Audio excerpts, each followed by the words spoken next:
would most likely die quickly, unless your body actually grew cancer cells. In this work, I provide the logic and understanding that cancer is a healing process that we ought to support, not suppress or fight. I further submit evidence that this rather unorthodox approach to healing cancer is far more effective than the methods that involve destroying it. I further claim that cancer, one of the body's most sophisticated healing mechanisms, will only kick in after one or both of the following rarely suspected preconditions have been met. 1.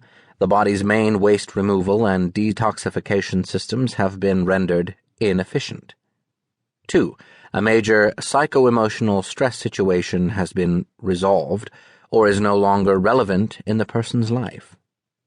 These two main contributing reasons for developing cancer require an in-depth explanation, and I will elaborate on that through the length of this book. Whereas the first precondition may sound reasonable to those who are familiar with the toxin-cancer connection, the second one will not make sense to you right away, but I promise it will as you read on. For now, I wish to point out that a stress-induced cancer never shows up during an actual stress event, but it occurs after such a situation has reached some kind of resolution or completion. Stress events may include being without work for some time, going through a painful divorce, an ongoing severe sickness of a loved one that may lead to their death, being emotionally or physically abused, suffering a traumatic accident, losing one's home or possessions, etc. If cancer truly is a healing mechanism, as I claim it to be, then it makes sense for healing symptoms, such as tumor growth, to occur after and not during a psycho-emotional crisis or conflict.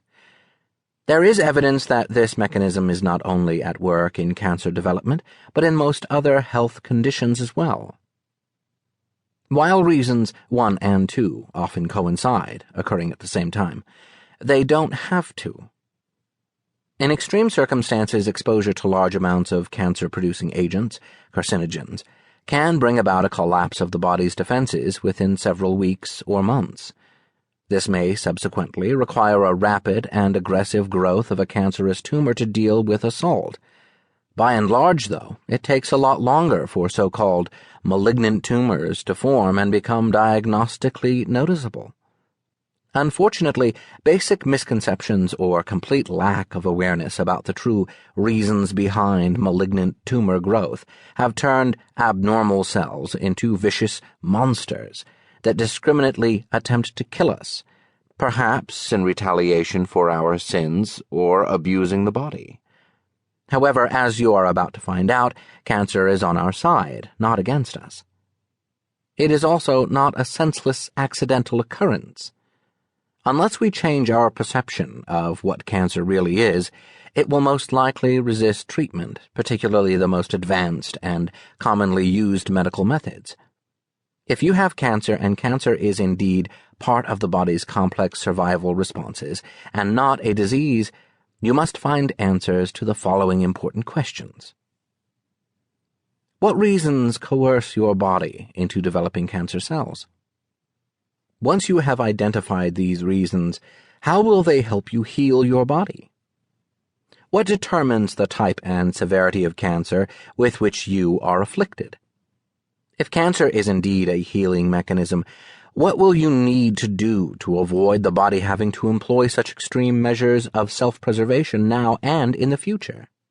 Since the body's original genetic design always favors the continuance of life and protection against adversities of any kind, how then could the body possibly permit a genetic change to occur that leads to its demise? Why do so many cancers disappear by themselves without any medical intervention?